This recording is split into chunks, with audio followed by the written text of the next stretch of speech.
नहीं जी से हाँ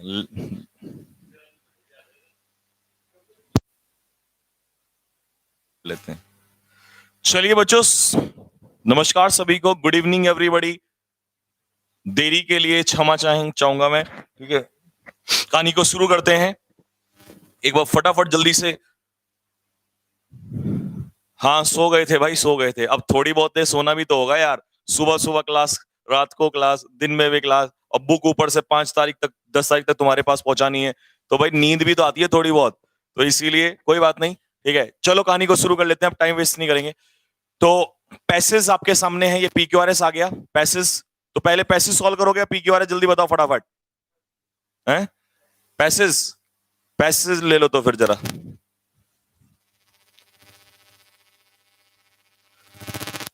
कल वाले PQRS तो शायद 5-6 बचे थे, 5 बजे थे, वो तो आपने खुद कर ही लिए होंगे, है ना। चलो तो फिर, तो पैसेज, ठीक है भाई, ठीक है ठीक है ठीक है, साथियों पैसेज आओ भाई आओ। तो पहला पैसेज आपके सामने है, पढ़ना शुरू कर दें। चलो स्टार्ट करते हैं कहानी को। जय हिंद बेटा, जय हिंद, जय हिंद जय हिंद जय हिंद। कर लिए ना, चलो कल का काम तो होमवर्क तो साथ के साथ फिनिश करते रहा करो। सर ये ओल्ड PDF है। अरे ओ नालायक, पक्का नेगी जी, दूसरी वाली PDF जल्दी।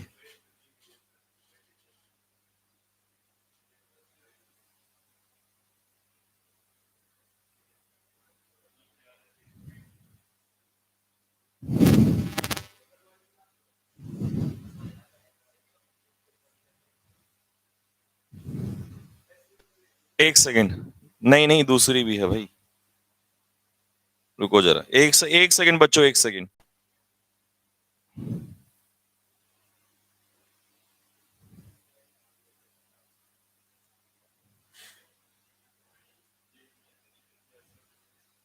ये देख ले,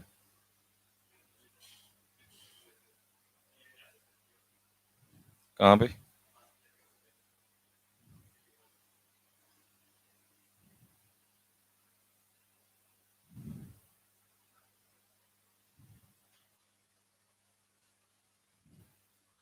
बस बेटा 1 मिनट रुको, 1 मिनट, कर रहे हैं, स्टार्ट कर रहे हैं।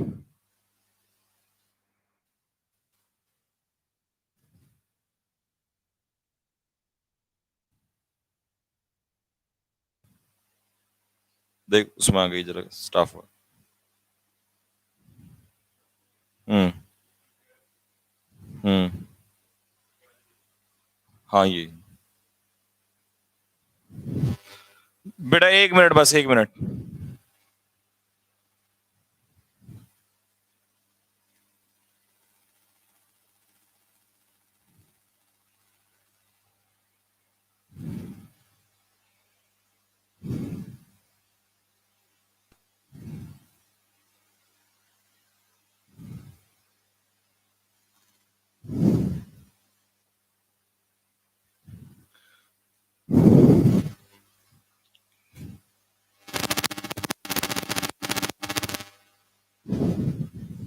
हाँ?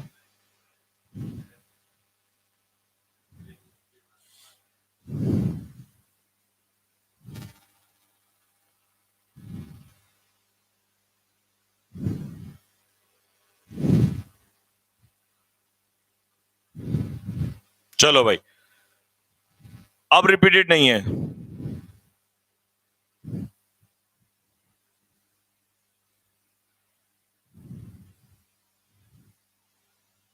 मिजोरम से हूं। आप तो बहुत दूर दूर से हैं भाई। चलो खैर, पहले पढ़ लेते हैं फिर परिचय करेंगे, स्टार्ट करते हैं। तो सबसे पहले पैसेज कर लेते हैं। PQRS मैंने आपको बता ही रखा है तरीका, आप खुद भी सॉल्व करते हो। ठीक है, कुछ मैं सॉल्व करा देता हूं होमवर्क के लिए, कल 5 PQRS आपको दिए थे। ठीक है ना, पहले पैसेज कर लेते हैं। 4 पैसेज हैं, 2 मैं करा दूंगा, 2 आप खुद कर लेना। ठीक है बेटा, तो चलिए कहानी को स्टार्ट करते हैं साथियों। पैसेज नंबर 1 आप लोग के सामने है।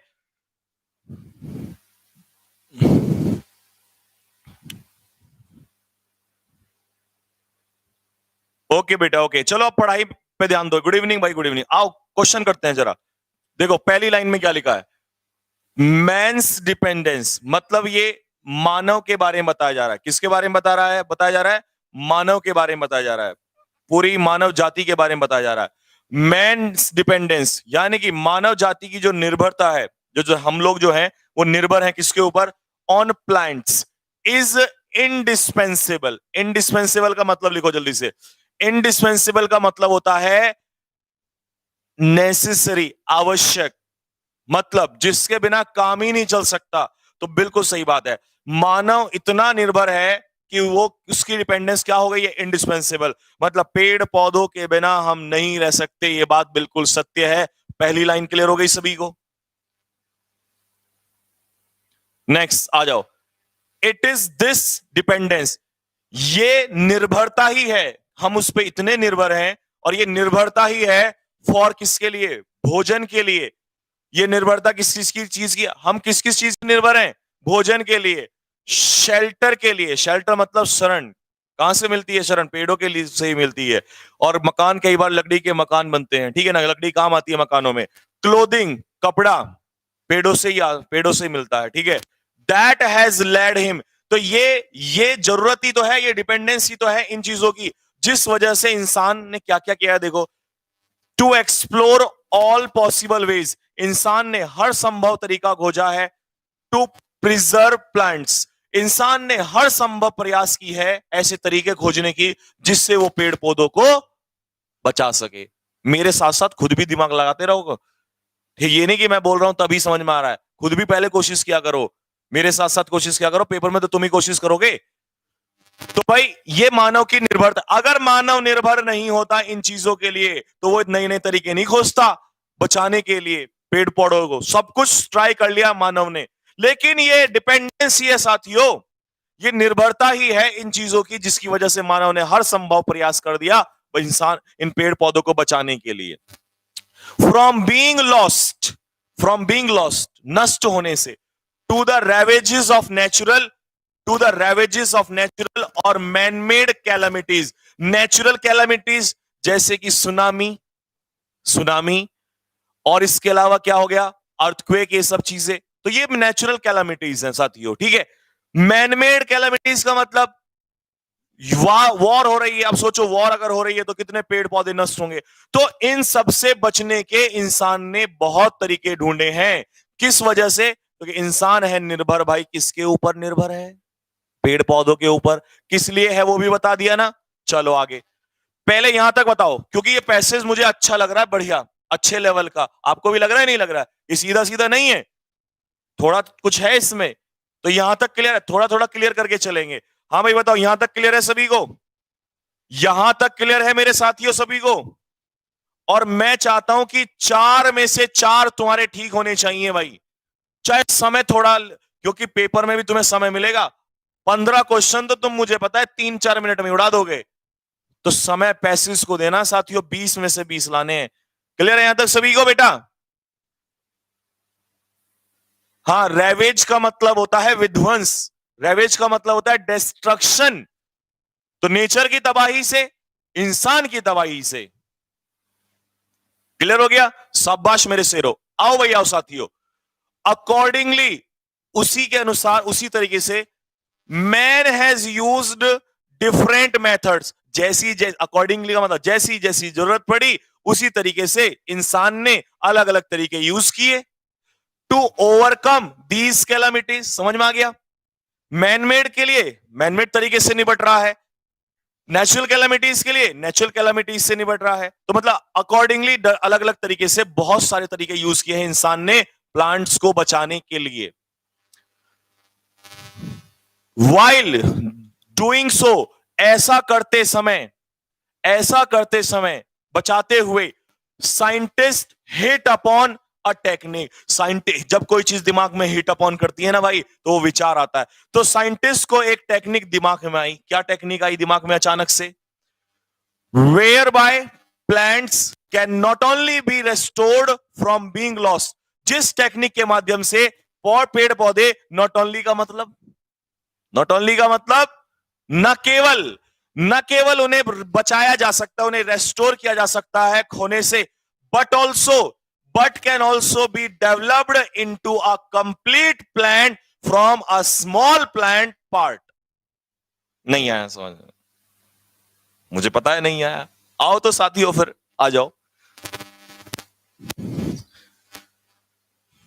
सुनो भाई, यहां से पढ़ते हैं।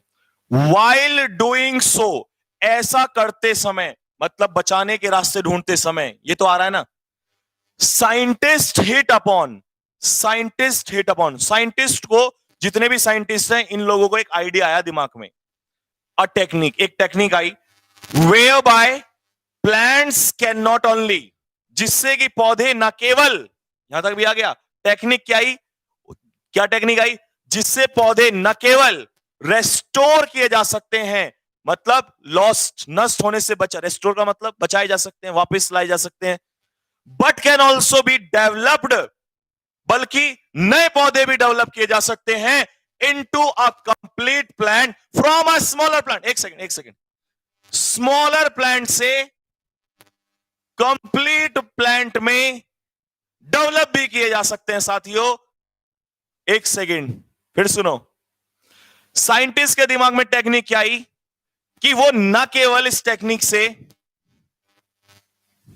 न केवल इस टेक्निक से क्या कर सकते हैं, जो पौधे हैं, पेड़ पौधे हैं, इन्हें बचा सकते हैं नष्ट होने से, बल्कि छोटे से पौधे से बड़े पौधे भी बना सकते हैं, नए प्लांट्स भी डेवलप कर सकते हैं साथियों। यहां तक, अरे तुमने तरीका नहीं पता आजकल वो कौन सा तरीका होता है, नई टेक्निक, देखो ये टिश्यू कल्चर, टिश्यू कल्चर तो सुना होगा। टिश्यू कल्चर में मैं बताता हूं, जैसे गुलाब का पौधा ले लो, गुलाब होता है ना, गुलाब का पौधा होता है, गुलाब के पौधे में क्या होता है, उसकी वो पार्ट्स जो है, रूट्स, वो काट लेते हैं थोड़ा सा, ठीक है। अब उसका स्टेम, तना काट लिया, फिर वो एक और मिला दिया, तो आपने देखा होगा मिला के जब होते हैं तो नए नया वो निकल के आता है। टिश्यू कल्चर समझ में आ गया, छोटा सा पार्ट काला उससे नया बन जाता है, ठीक है भाई।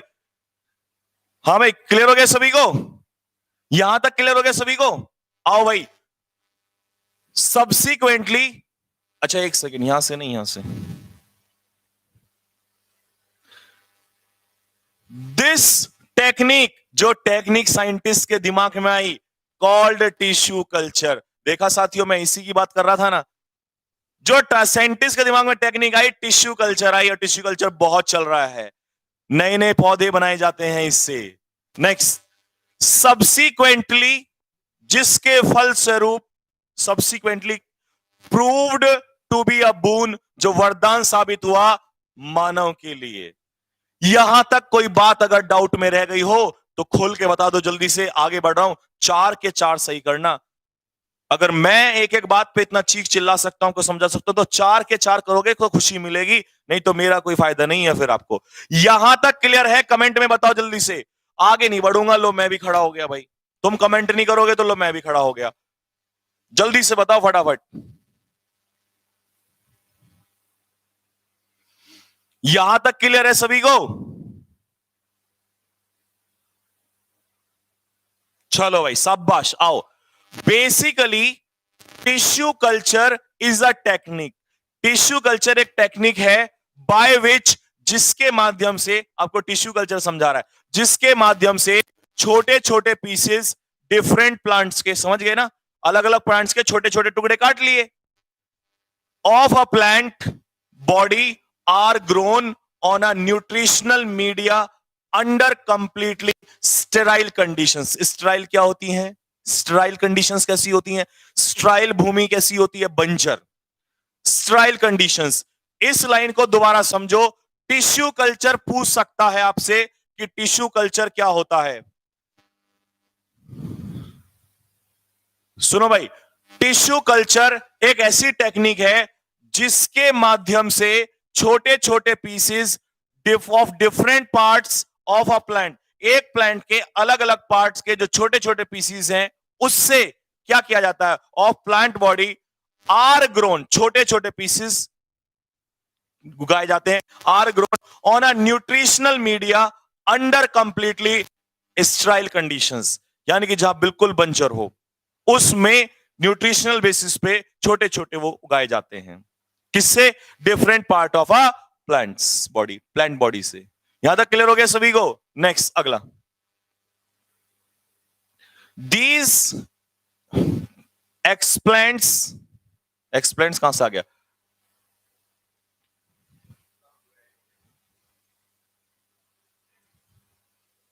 These plants divide and gradually develop either into unorganized mass of cells called callus, or after a few cell divisions differentiate to form full-fledged plants. इस लाइन को यहां से समझो, यहां से ले लो भाई, आओ। These plant, अच्छा सॉरी, ये एक्सप्लेंट्स ही है, ये एक्सप्लेंट समझ में आ रहा है क्यों? ये एक्सप्लेंट्स हैं, यानी कि जिससे बन के आया, ठीक है भाई।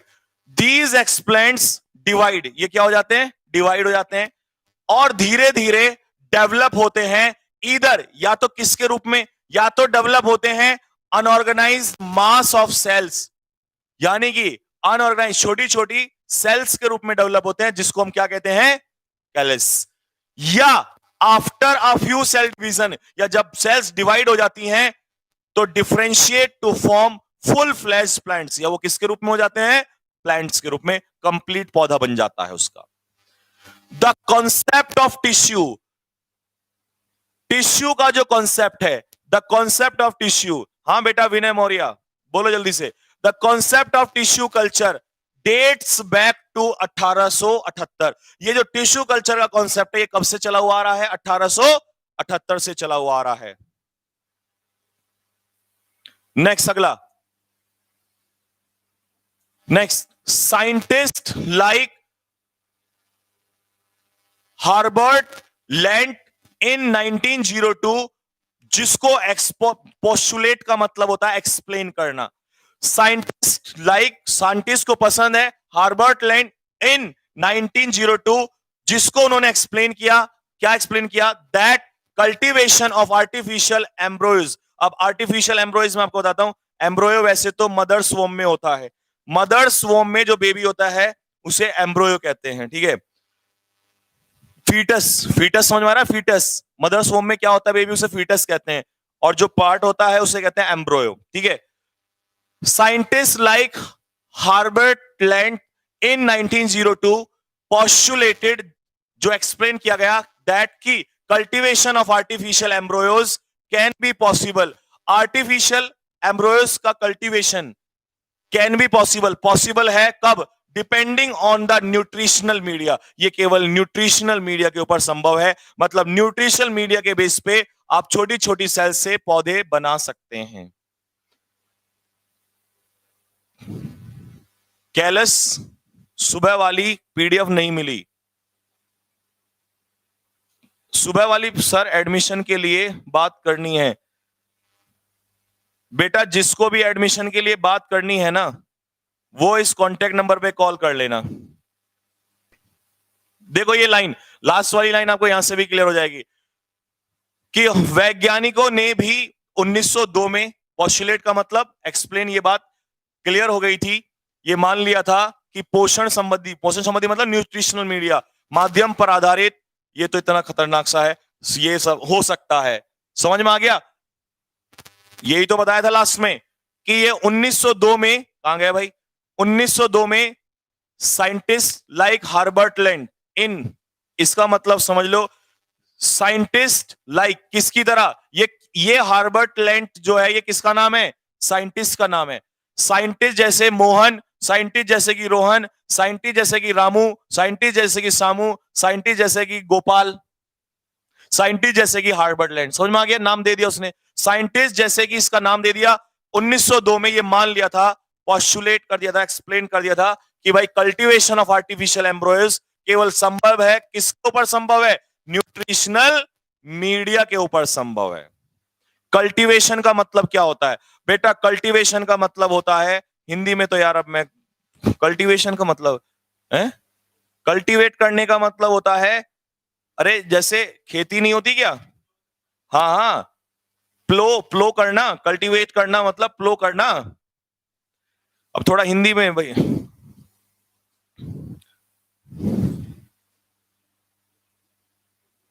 हाँ बेटा मेरी बुक, यार एक बात बताओ, ये हिंदी में ट्रांसलेट और किसने कर रखे हैं? मैं नहीं तो कर रहे। तो हिंदी में भी ट्रांसलेट मिलेंगे बेटा, book passage translate, English to English भी, Hindi to English to Hindi भी मिलेंगे, ठीक है। आओ जरा, आओ भाई। आफ्टर अ फ्यू सेल, अब भाई यहां तो मैं हाथ जोड़ के खड़ा हो जाता हूं, आंसर तुम दोगे। कुछ सेल डिवीजन के बाद द एक्सप्लेंट्स, समझ में ना, एक्सप्लेंट्स, द एक्सप्लेंट्स फॉर्म इनटू, किसके रूप में आ जाते हैं मुझे नहीं पता, किसके रूप में बदल जाते हैं। आंसर सोच लो अपना, आंसर सोच लो, आंसर नोट कर लो। अगर तुमने 4 में से 4 आंसर दे दिया ना तो मेरा दिल खुश हो जाएगा भाई। शाम को देखो नींद से उठ के आता हूं यार, बहुत जोर पड़ता है, सच बोलो ईमानदारी से। मुझे सुबह की क्लास का भी कोई दिक्कत नहीं, शाम की क्लास का भी नहीं, लेकिन ये 4 से 5 बजे ना बिल्कुल सोने का पीक, क्योंकि तुम्हारी क्लास के बाद फिर मैं बुक बनाने के लिए बैठ जाता हूँ, फिर 4-5 घंटे पढ़ के ना फिर दिमाग ऐसा हैंग हो जाता है, बिल्कुल नींद आती है तुरंत। और इस समय फिर उठ के जब मैं आता हूं ना तो दिल बस ये करता है कि यार, फिर मन करता है तुम्हारे चेहरे देख के, तुम्हारे चेहरों पे खुशी देख के।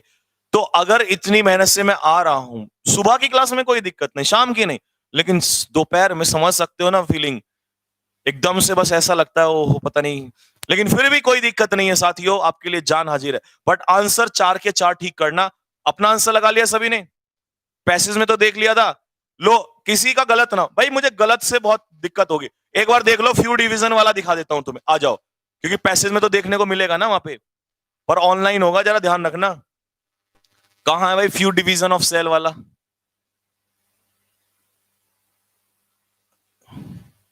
ये रहा भाई, ये रहा, ये रहा, ये रहा, ये रहा।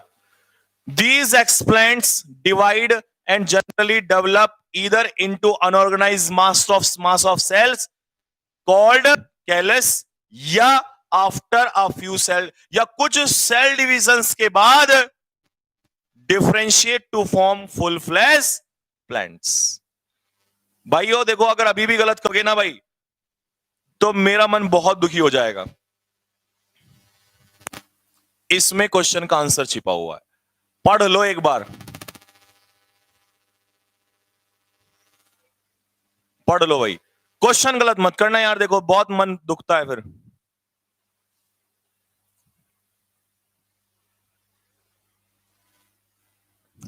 हाँ बेटा, पुष्पेंद्र तिवारी, बुक सीडीएस के लिए भी काम आएगी, वो बुक एनडीए के लिए भी काम आएगी, उसमें क्वेश्चन मैं काफी सारे डाल रहा हूं, टेंशन न लो।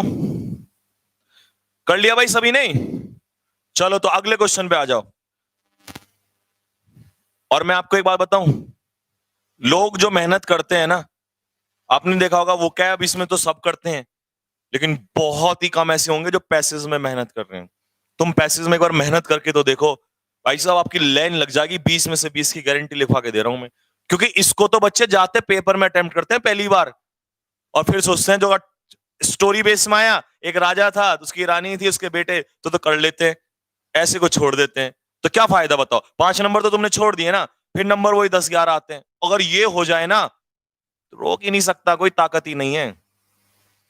टिश्यू कल्चर का जो आइडिया है वो कब आया, ये अपने दिमाग से सोच लो जल्दी से।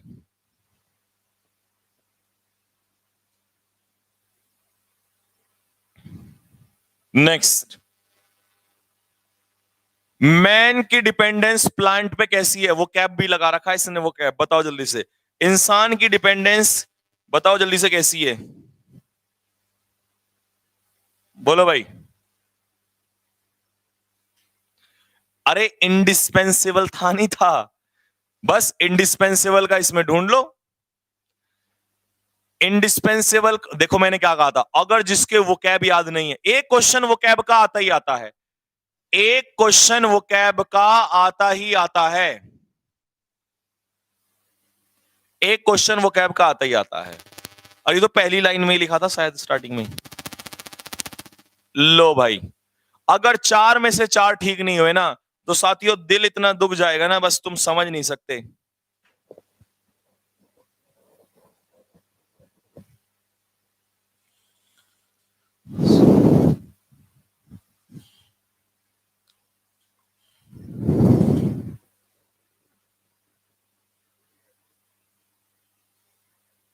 हो गया थर्ड, चाहे कोई सा भी करवा लो, चाहे अभी भी पैसे दोबारा करवा लो, पर 3 भी नहीं चाहिए यार, 4 चाहिए, 4, समझ रहे हो ना। इतनी मेहनत के बाद अगर तुम 4 नहीं करोगे तो मजा नहीं आएगा भाई।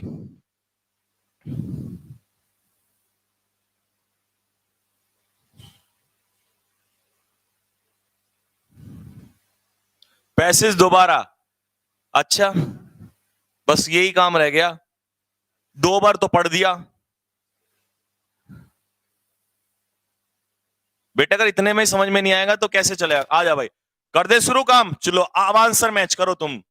तुम्हें बताऊंगा ना कहां कहां पढ़ दिया है आंसर। बेटा उसने ये वाला पूछा है, अब after a few cells division, जब फ्यू सेल्स डिवीजन के बाद तो एक्सप्लांट्स किस में बदल जाता है? फुल फ्लैश प्लांट में बदल जाता है साथियों। सी को लॉक कर दो फटाफट। भाई 4 के 4 लड्डू जिसने खाए ना, मेरा तो दिल खुश हो जाएगा। और मेरा खुश हो गया तो समझ लो कि भाई वो बच्चा काफी अच्छे लेवल पे आ चुका है। ये 5-6 दिन में मतलब वो एक मेहनत कर रहा है भाई। आओ अगले क्वेश्चन पे।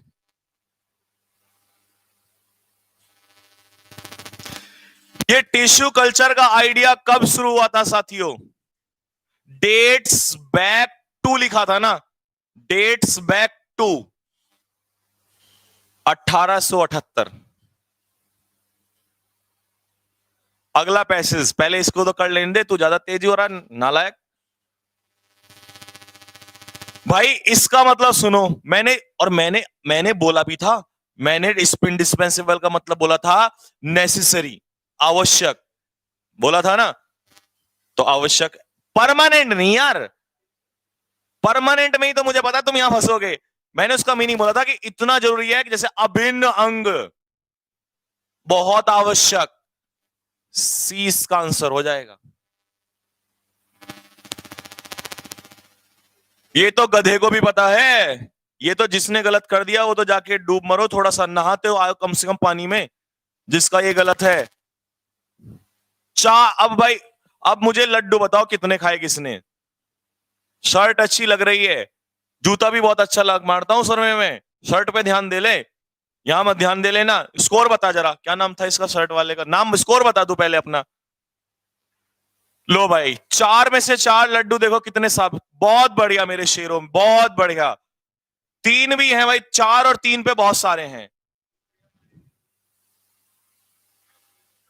मन खुश हो गया भाई, मन खुश हो गया। 4 में से 4, 4 में से 4 का स्कोर सुनते ही ना मन जो है वो प्रसन्न हो गया भाई। 4 में से 4 सुनते ही मन प्रसन्न हो गया। अच्छा तुम्हें आज पैसे 3 कराऊंगा, 2 नहीं 3 कराऊंगा आज। पहले एक थोड़ा सा लड्डू वाला करा देता हूं, लड्डू वाला है ना, लड्डू वाला फिर अच्छे लेवल, क्योंकि मुझे पता सेकंड वाला बढ़िया है तो फिर दिमाग हैंग कर देगा। पहले लड्डू वाला खा लो एक, फटाफट खाते हैं इसको। आओ भाई, हालांकि लड्डू नहीं होता पैसे कुछ भी, कहां को कहां निकल जाए गड़बड़। चलो तुमने 4 में 4 ऊपर वाले में ले लिया, अच्छे वाले में, इसमें भी गलत हो सकता है। आओ जरा साथियों, someone is knocking on Amanda's door. हालांकि साथियों इसमें प्रपोजिशन गलत लगी हुई है, ग्रामर के हिसाब से एट लगती है। कोई खटखटा रहा है अमांडा के डोर पे। अब अमांडा कौन है भाई? ये तो अंग्रेजी का नाम है, हमारा हिंदी में होता तो समझ लेते इसका जेंडर, लेकिन अभी देखेंगे थोड़ी देर में ही और शीज, तो समझ गए ना। अमांडा, अमांडा कोई लड़की है, लड़की है लेडी है ये भी नहीं भरोसा, देखेंगे क्या है। हमारे यहां तो नाम से ही पता चल जाता है, रिंकी मिंकी चिंकी है तो लड़की है। खैर छोड़ी, आइए। तो भाई अमांडा के दरवाजे पे कोई खड़खड़ा रहा था। अमांडा इज होम, अमांडा घर पे है, but she does not answer, लेकिन वो आंसर नहीं दे रही है। ये मुझे ऐसा लग रहा है जैसे वो कौन सा एपिसोड होता है रात को जो चलता है वो, अरे वो वाले नहीं चलते थे क्या जिसमें वो क्राइम पेट्रोल का, कुछ ऐसा लग रहा है। इट इज द मैन, ये वो व्यक्ति ही है who owns the house where she lives. एक second, it is the man who owns the house where she lives, मतलब ये घर अमांडा का है या नहीं है? इस लाइन का मतलब बताओ। ये वो व्यक्ति ही है जो ऑन मतलब मालिक है उस घर का जहां वो रहती है। इसका मतलब अमांडा का घर नहीं है फिर वो। हिज नेम इज मिस्टर चंपल, नहीं एक सेकंड, मैंने सोचा रामफल लिखा है खैर मजाक की बात है। कैम्बेल, क्या है? कैम्बेल, उसका नेम क्या है? मिस्टर कैम्बेल है, जानते हो। अच्छा साथी एक बात पता है आपको, पेपर में ऐसे वाले पैसेज में नाम बड़े अजीब से आते हैं, क्योंकि अभी देखना है कि तो नाम और आ गया ना तो पता ही नहीं चलेगा कौन कहां क्या है। अगर लिखा होता है रामपाल का घर है, बेटी उसकी ये है, तो सब पता रहता है। लेकिन ये अंग्रेजी वाले नाम जो होते हैं ना, इसमें हम बड़े कंफ्यूज होते हैं। तो भाई रामपाल मान लो, रामपाल का घर है, ठीक है ना। और अमांडा, अमांडा को क्या नाम दे, अनारकली। तो अनारकली रामपाल के घर में रहती है, ठीक है। Amanda calls him the rentman. Amanda जो है, यानी कि अनारकली जो है, रामफल को क्या कहती है, रेंटमैन। समझ में आ रहा है? रेंटमैन का मतलब कि बस रेंट के पीछे पड़ा रहते हो भाई। He has come by, he has come by, come by का मतलब होता है अचानक से कोई चीज मिलना, to get something. He has come by to get the rent money Amanda owes. मतलब रेंट का पैसा लेने के लिए आया है वो यहां पर, ठीक है। Amanda does not have the money to pay him. और भाई अनारकली के पास पैसा नहीं है रामफल को देने के लिए। देखो मजा आ रहा है ना। ये तो कुछ नहीं है, जब सीजीएल वालों को ये लंबे लंबे वाले पैसेज कराता था ना मैं, तो इसी तरीके से टेक्निक बताई जाती थी, ठीक है। खैर अभी छोड़ो, तुम्हें और बताएंगे technique. Amanda lost her job. तो भाई अनारकली की जॉब छूट गई। एट द ऑटो फैक्ट्री, कहां काम करती थी वो, ऑटो फैक्ट्री। 3.5 weeks ago. 3.5 का मतलब कितना हो गया, 3 और आधा, ठीक है ना। हाँ भाई 3.5 वीक्स अगो। अब हिंदी में जोड़ लेना इसको, ठीक है भाई। 3.5 अगो पहले छूट गया था। I worked there for 15 years. मैंने वहां 15 साल काम किया। Amanda thinks to herself. Amanda खुद सोचती है। ये आए जानते हो कौन है यहां पर, अमांडा, अनारकली। अनारकली क्या सोचती है, क्या आ रहा है इसके दिमाग में, यार मैंने वहां 15 साल काम किया। शी इज बेटर, वो ज्यादा बेहतर है। बट इट,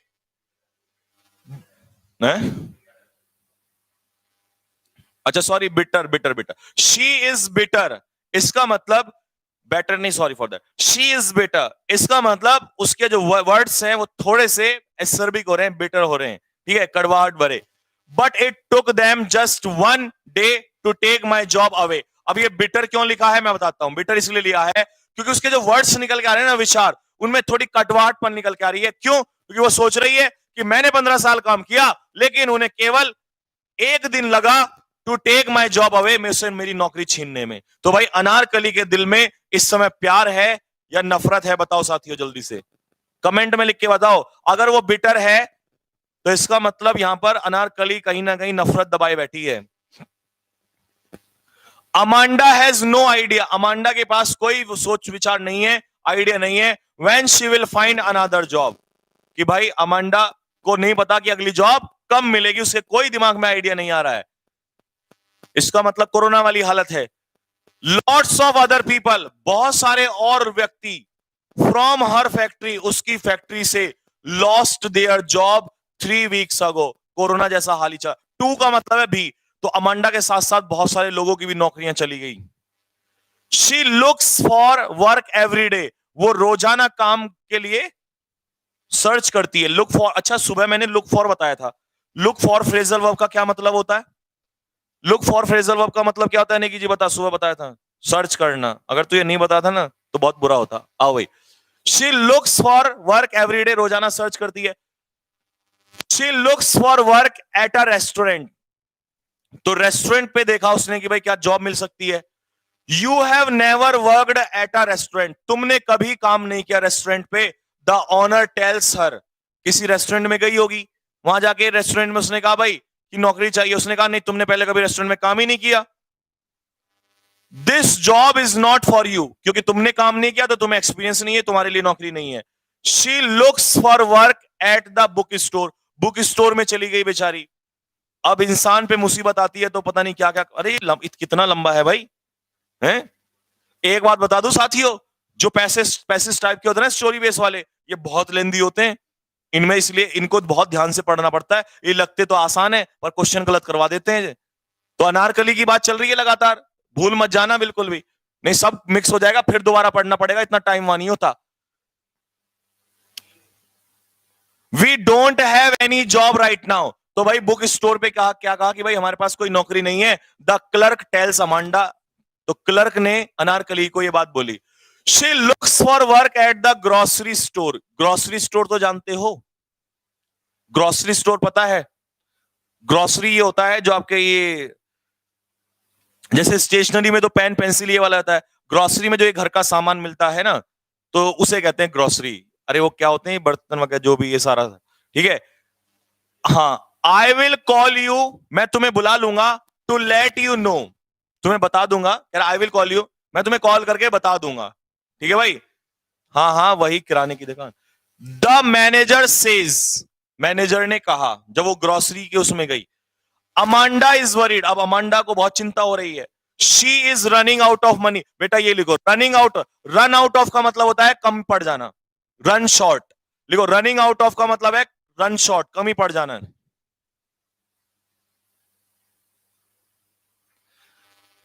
रामफल, हाँ रामफल अभी गेट पे ही खड़ा है, रामफल बेचारा गेट पे ही खड़ा है अभी। तो भाई उसके पास पैसा बहुत तेजी से खत्म होता जा रहा है। There is another loud knock at the door, और जोर से खटखटाहट की आवाज आ रही है। अमांडा सिट्स क्वाइटली, चुप बैठी है बेचारी, इन हर किचन, किचन में बेचारी शांत बैठी है। She hopes the rent man will go away soon, और अनारकली ये सोच के बैठी है कि खटखटा के चला जाएगा चुपचाप। रामफल भी बहुत पेशेंस, बजाता ही रहूंगा। अनारकली अपने विचारों में डूबी हुई है।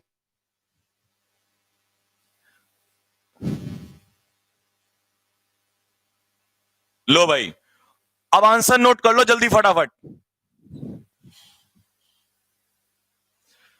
क्लास में स्टूडेंट हैं क्या? हाँ ये बैठे तो हैं, ये सारे के सारे। तेरा नाम क्या भाई?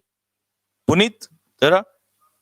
शांतनु, विशाल, देवेंद्र, नितिन, है, ऋतिक, विकास, गोपाल, भोलू, रवि, मोहन, ये सारे बैठे हैं निकम्मे यहीं पे।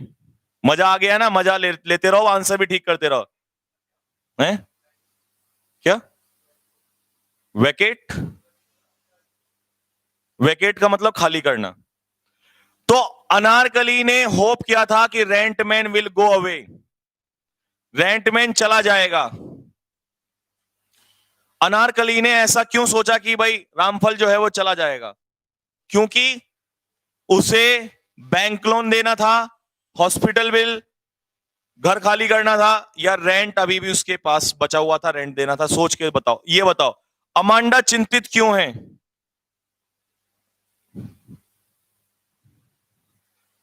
कल ग्रामर में क्या स्टार्ट करोगे? जो तुम कह दोगे वही कर देंगे। वैसे बच्चों ने मुझे एक दूसरा चैप्टर सजेस्ट किया है।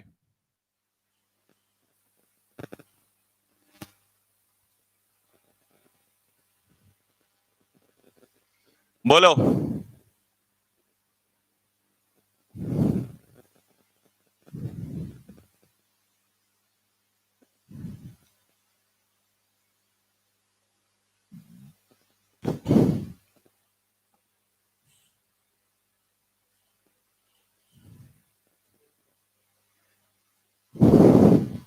नेक्स्ट,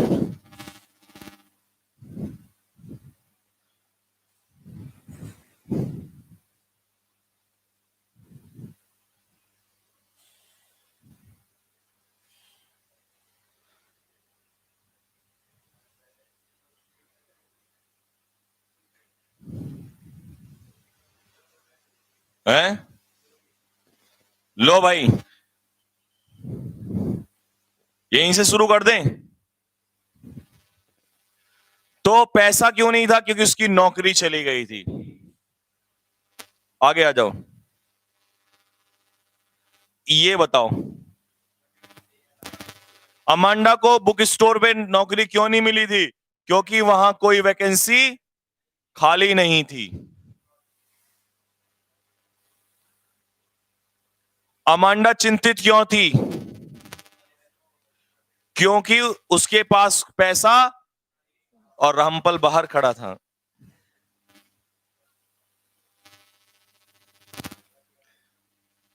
अमांडा ने क्या होप किया कि वो चला जाएगा? क्यों किया? क्योंकि इसलिए वो चाहती थी कि वो चला जाए क्योंकि उसे क्या करना पड़ता, क्या करना पड़ा उसे?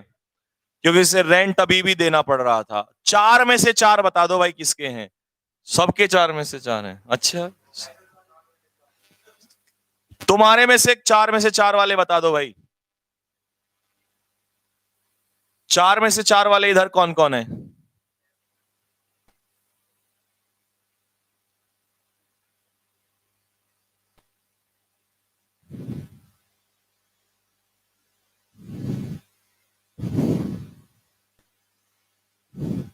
सारे 4 में से 4। वाह, पूरी खुशी हो रही है, मन में लड्डू फूट रहे हैं। शाबाश, मजा आ गया। शेयर वेयर भी कर दिया करो, मजे ही लेते रहोगे। आ जाओ तो चलो, कोई बात नहीं।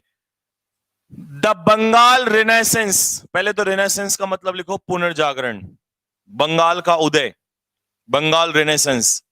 पुनर्जागरण तो पता होगा, रिवाइवल, अंग्रेजी में लिखो रिवाइवल ऑफ समथिंग, और इसकी स्पेलिंग लिख लो अलग से, काट लिखो जल्दी से। रामफल को पैसा, हाँ बिल्कुल नहीं मिला, रामफल बेचारा चला गया वापस। क्या करता बेचारा, वापस चला गया। साथियों, आपने लिखा मीनिंग, रिनेसेंस का अर्थ लिखा क्या आप लोगों ने? रिनेसेंस का अर्थ है पुनर्जागरण।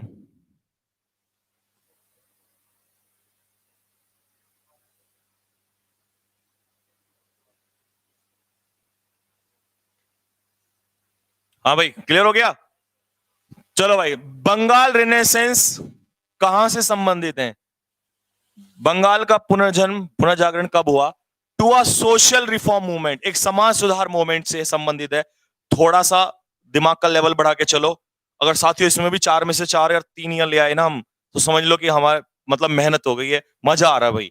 फिर तुम इस कैपेबल, समझ, इस लेवल का पैसेज अगर कर लिया तो तुम्हारा पैसेज गलत नहीं हो सकता वहां पर, ये गारंटी है मेरी। आओ तो बंगाल रिनेसेंस रेफर करता है सोशल रिफॉर्म मूवमेंट से during the 19th and early 20th century, 19वीं शताब्दी, और या कह दो अर्लियर 20th सेंचुरी।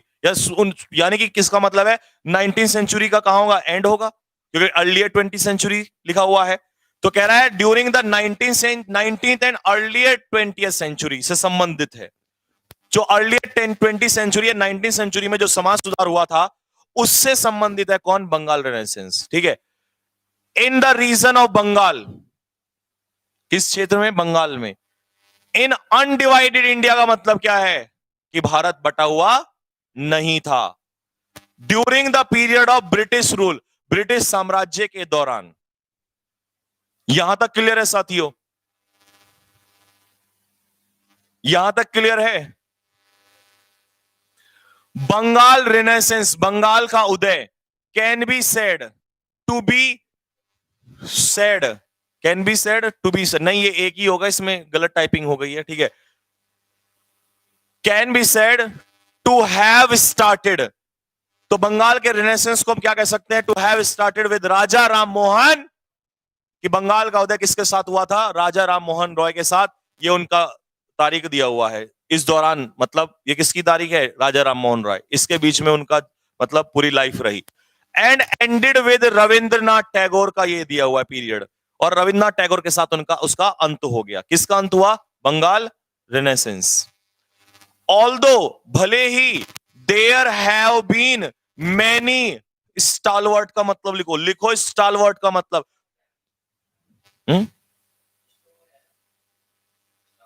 अच्छा, मीनिंग, अच्छा हाँ, मैंने सोचा, लिखो भाई स्टालवर्ट का मतलब, रॉबिन सर बताए थे ना मैंने, बाहुबली, हट्टा खट्टा व्यक्ति। लिखो स्टालवर्ट का मतलब होता है strong and healthy, strong and healthy, strong and healthy. लिखो फटाफट, स्टालवर्ट का मतलब होता है strong and healthy, strong and healthy.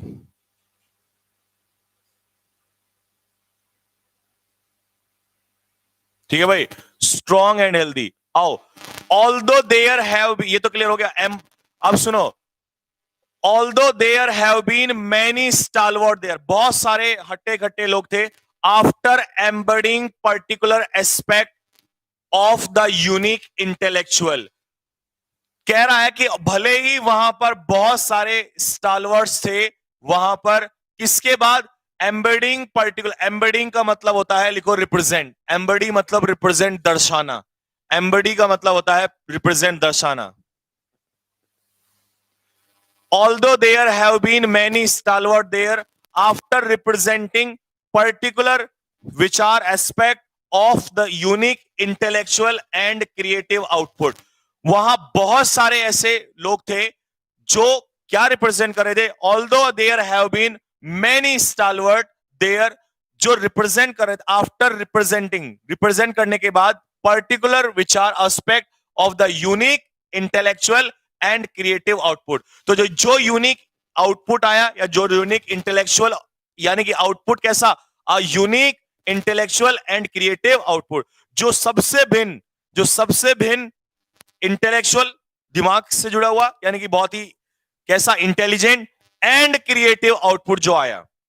तो कह रहा है कि इसके बाद, इसको रिप्रेजेंट करने के बाद, देयर हैव बीन मैनी स्टालवर्ट, वहां पर बहुत सारे ऐसे लोग थे जो बहुत ही हट्टे कट्टे लोग थे, बहुत ही स्टालवर्ट थे। ठीक है। 19th century Bengal was a unique blend of religious. Blend लिखो फटाफट, आपने ब्लेंड उसके बारे में सुना होगा, ब्लेंड होता है मिक्सचर। बंगाल मिक्सचर था किसका,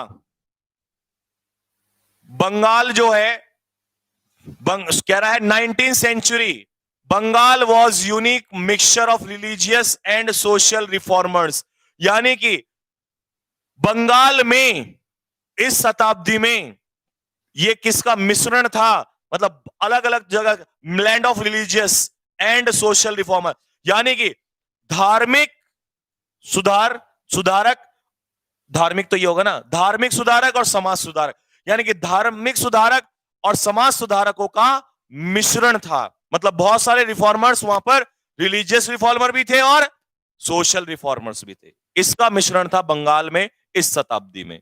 नेक्स्ट आगे आ जाओ। स्कॉलर्स भी हैं भाई, ये अभी तो मैंने पूरा पढ़ा ही नहीं।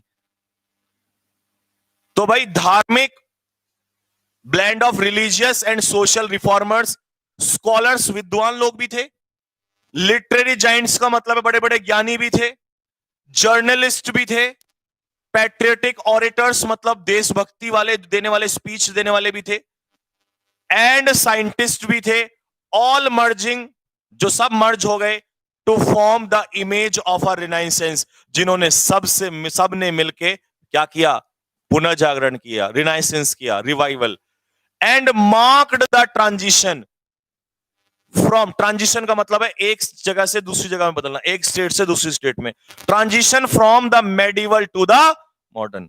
मेडिवल क्या होता है हिंदी में, प्राचीन, मेडिवल हिस्ट्री, प्राचीन हिस्ट्री, एंशियंट, प्राचीन क्या होता है हिंदी में, न्यू, नवीन, जो न्यू होता, न्यू क्या होता है, न्यू, मॉडर्न, ये तो आधुनिक हो गया न्यू, और मेडिवल की हिंदी में क्या होता है, मध्यकालीन, और पीछे वाला हो गया एंशियंट। अब समझो, इंग्लिश में बेहतर समझाता हूं।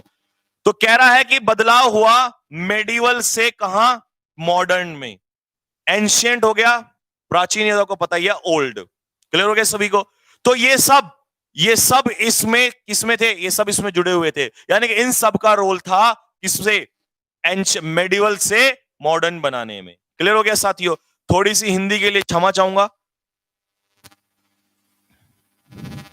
आओ भाई, ड्यूरिंग दिस पीरियड, इस पीरियड, दिस कह दो या दा कह दो, बात है, इस पीरियड, इस काल के दौरान बंगाल विटनेस, बंगाल गवाह था, सबूत था, विटनेस, क्या विटनेस किया, एन इंटेलेक्चुअल अवेकनिंग, बंगाल में इंटेलेक्चुअल अवेकनिंग, मतलब बंगाल में इंटेलेक्चुअल अवेकनिंग का मतलब है कि लोग जो है जागरूक हुए, और इंटेलेक्चुअल अवेकनिंग का मतलब है कि वहां पर ज्ञान आया लोगों में और लोग जागरूक हुए इस चीज को लेकर।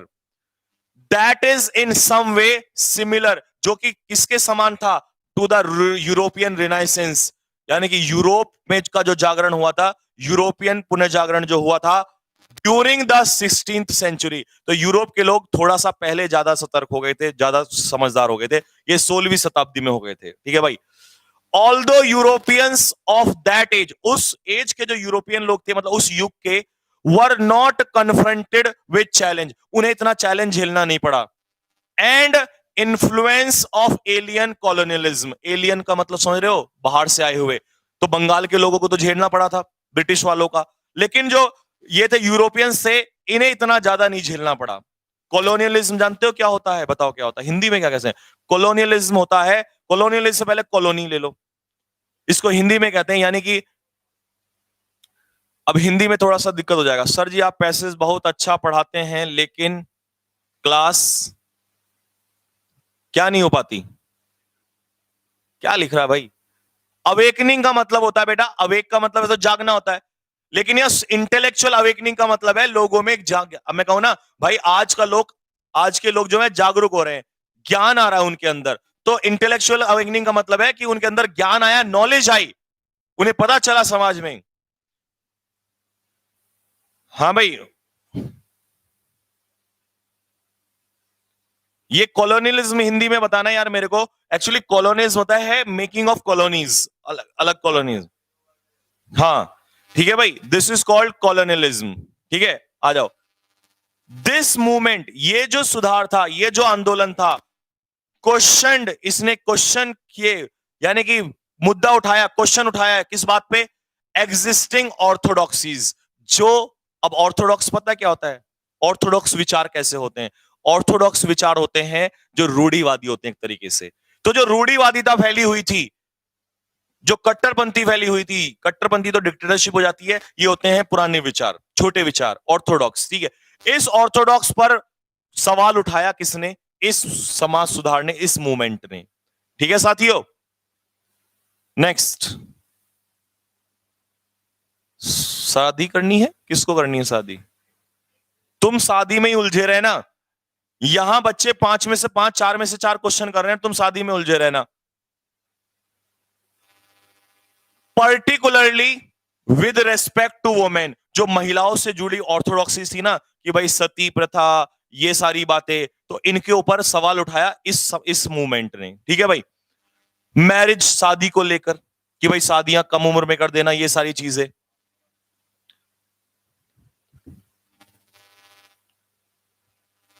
ये दे नहीं है बेटा, डाउरी सिस्टम, दहेज के ऊपर भी सवाल उठाया, कास्ट सिस्टम के ऊपर भी सवाल उठाया, और धर्म के ऊपर भी उठाया।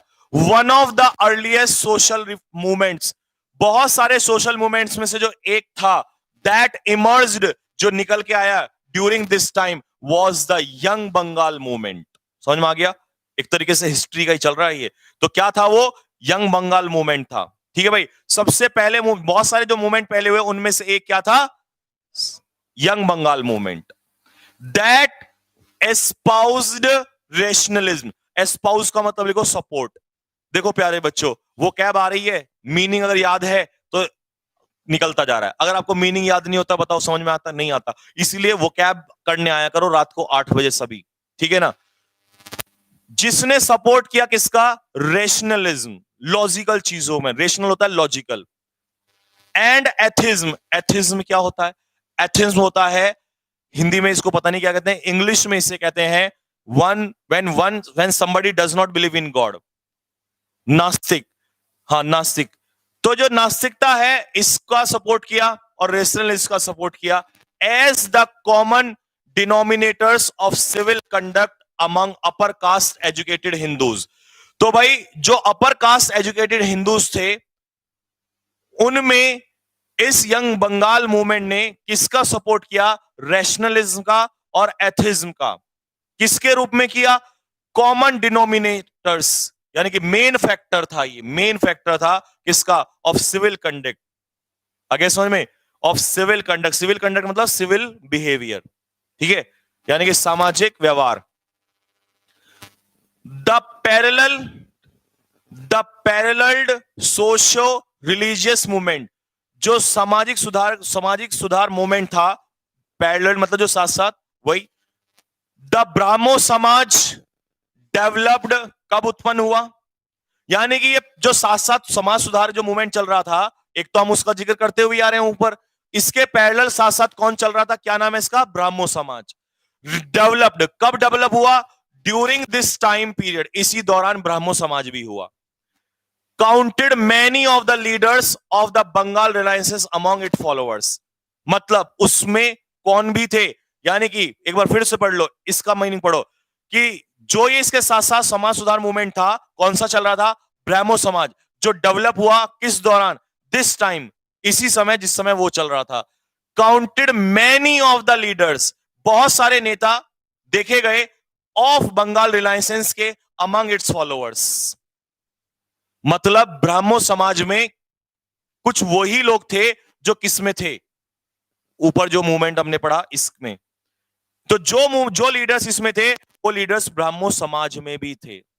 ठीक है, कुछ मतलब मैनी, मैनी मतलब काफी सारे। ओके,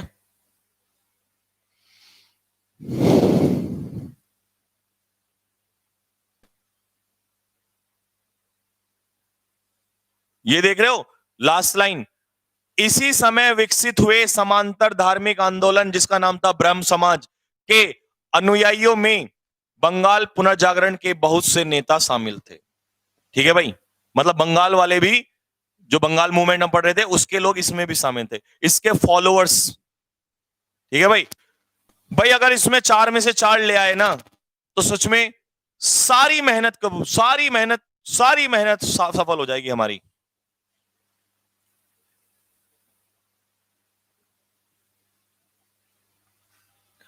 ऑप्शन पढ़ने का टाइम दे रहा हूं, लो पढ़ लो।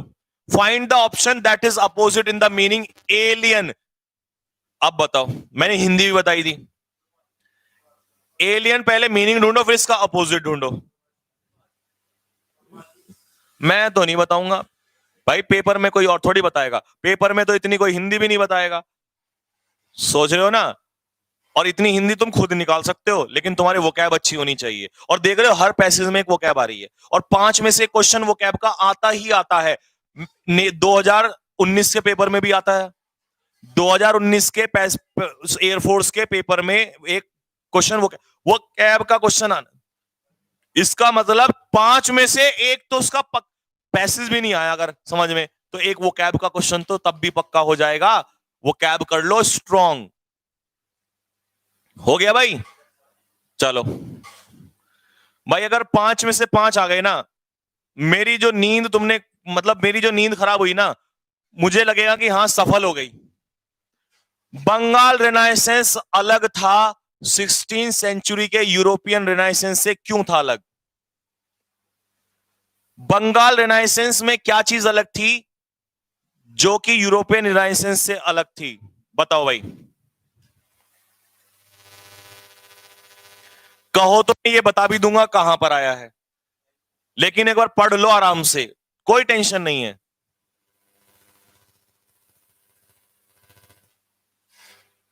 अरे ये शायरी बाद में छोड़ लेना, पहले क्वेश्चन ही कर ले। राउंड द सन बेटा, round the sun, round the sun, round the सन।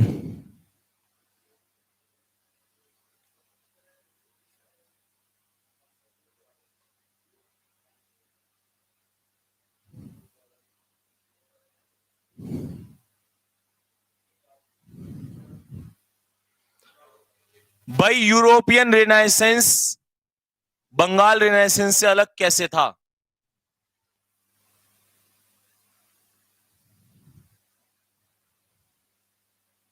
कर लिया सभी ने? मुझे ये वाला लग रहा है, तुक्के लगाने के लिए बैठा हूं मैं, ये लग रहा है। ढंग में बताओ, पढ़ा नहीं क्या तुमने? चलो तुम्हें लेके चलता हूं ये कैसे अलग था,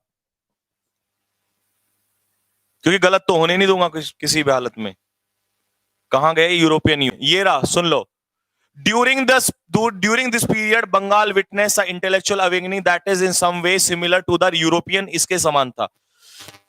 during the 16th century, although Europeans of that age, उस एज के जो यूरोपियंस थे, were not confronted with challenge, उनके सामने कोई चैलेंज नहीं था, एंड इन्फ्लुएंस नहीं था बाहर की कॉलोनियलिस्ट, बाहर के, समझ में आ रहा, बाहर से आए हुए लोगों का।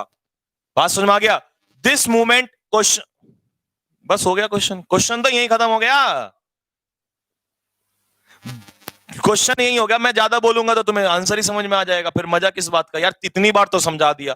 तुम ये सोच रहे हो सर और जाओ डीप, और चल के देखना, चलना जरा और डीप, मैं तो चला जाऊंगा, तुम्हारे दिमाग में बात आ जाएगी, फिर मजा पेपर में यार, यही तो समझ। अगर ये एरर होता, वो कैब होता, मैं कर देता, लेकिन बेटा दिमाग तुम्हें थोड़ा सा तो लगाओ इसमें यार।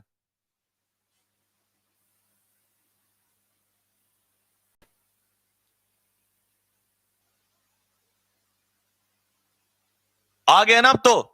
आओ तो भाई, अब आंसर बताऊंगा तब बता दूंगा इसका। स्पिरिट्स ऑफ रिनाइसेंस,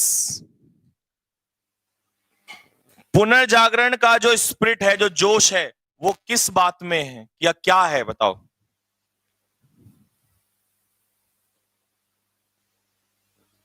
ये ब्रेकिंग BRE होगा, BRE की है। एम्ब्रेस, ये आर्थिज्म नहीं एथिज्म। अब बेटा पैसेज टाइप करते हैं ना तो एक दो स्पेलिंग गलत। एम्ब्रेस का मतलब है एक्सेप्ट। भाई रिनाइसेंस क्यों होता है ये कहना, इसका मतलब सुनो, हालांकि मुझे बताना नहीं चाहिए, लेकिन फिर भी अभी तुम्हें सिखा रहा हूं तो बता देता हूं कि रिनाइसेंस का कर्तव्य मतलब मेन मुद्दा क्या होता है, किसी रिवाइवल करना, पुनर्जागरण करना। तो स्पिरिट क्या है रिनाइसेंस की? बहुत आसान है यार, ये तो बहुत आसान। अरे क्यों पुनर्जागरण हुआ, बंगाल उदय क्यों, क्या किस वजह से?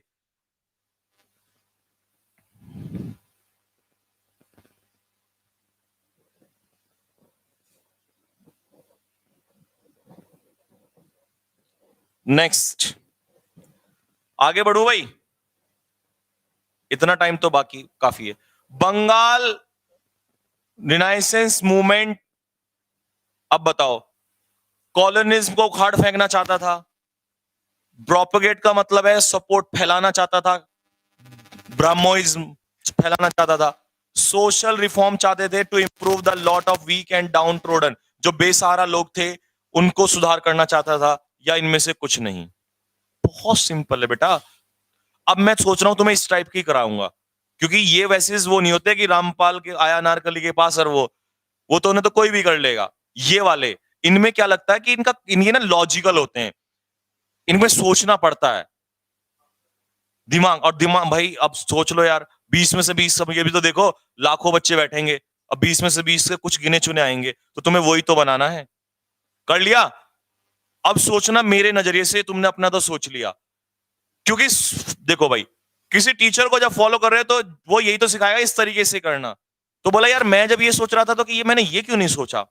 और अगर मैं एक बात बताऊं, सच में मैं अगर इस पैसेज को नहीं भी पढ़ता ना तो मैं इसके 2-4 क्वेश्चन तो वैसे भी कर लेता। कारण बताता हूं, तुम अगर ऐसे होते तो क्या करना था वो सोचो जरा। ठीक है, हमने बच्चों को मेंस में ना, जब 5-5 6 से पैसेज आते हैं तो वहां पे सारे इतने पढ़े नहीं जाते, एक दो पैसेज ऐसा आता है।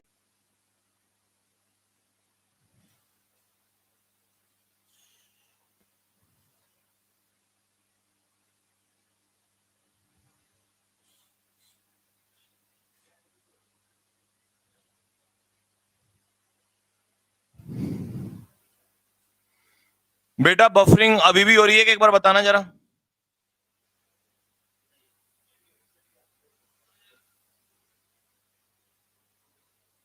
हाँ भाई बेटा जल्दी बताओ जरा, अभी भी बफरिंग हो रही है?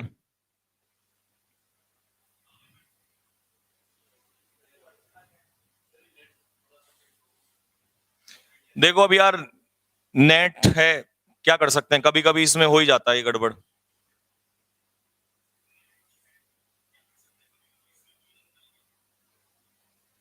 बंद कर लो। हाँ भाई अभी भी हो रही है कि जल्दी बताओ, नहीं मैं एक्सप्लेन करता हूँ फिर सर की क्लास होने वाली है। हम्म,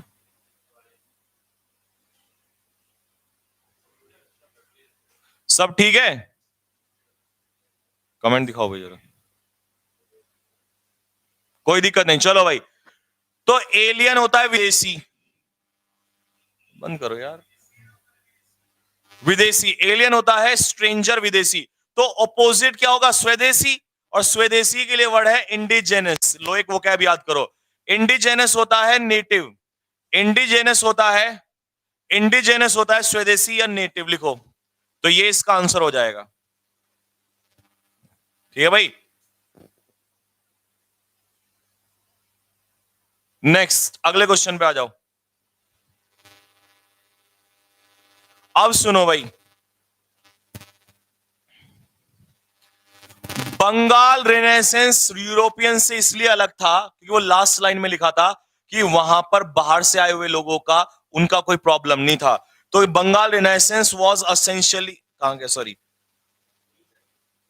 कहां गया, अनलाइक द बंगालीज, बंगालीज की तरह European were not under foreign rule, वो बाहर से किसी दूसरे के रूल में नहीं थे, ये समस्या नहीं थी। रिनाइस बंगालियों को क्या झेलना पड़ा, वो तो किसी के रूल में थे, वो तो अंडर में थे, ये लोग अंडर में नहीं थे। तो इसका आंसर क्या हो जाएगा, डी।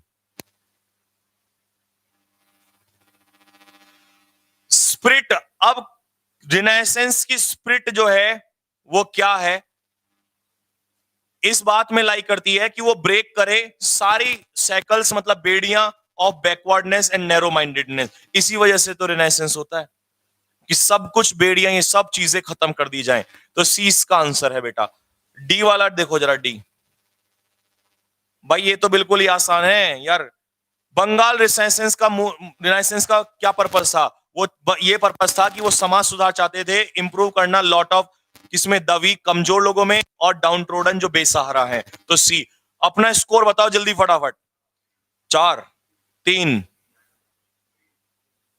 3 3 3, तुम्हारा 4, गुड।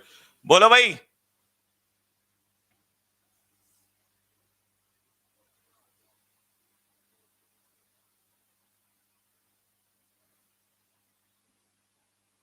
बहुत बढ़िया, शाबाश। चलो तो बस साथियों इतने रखते हैं, टाइम हो गया है, फिर 8 बजे असली खेल चलने वाला है। 8 बजे द वोकैब शो। सारे बच्चे जितने भी न्यू स्टूडेंट हैं वो चैनल को सब्सक्राइब कीजिए। 8 बजे आना ना भूलें, क्योंकि आपने देखा मैंने जब जब पैसे सॉल्व किया तो किसने हेल्प, देखो ये सब मेरे को याद था। अगर मेरे को ये याद था तो पैसे आसान बन गया, तुम्हारे लिए भी आसान बनेगा। 1 महीना वोकैब याद कर दो दबा के, आपको बाहर नहीं आ सकता। ये चार पूरे 5 में से 5 निकाल के लाओगे। तो रात को मिलते हैं वोकैब शो में। तब तक के लिए सभी को मेरी तरफ से बाय बाय, जय हिंद।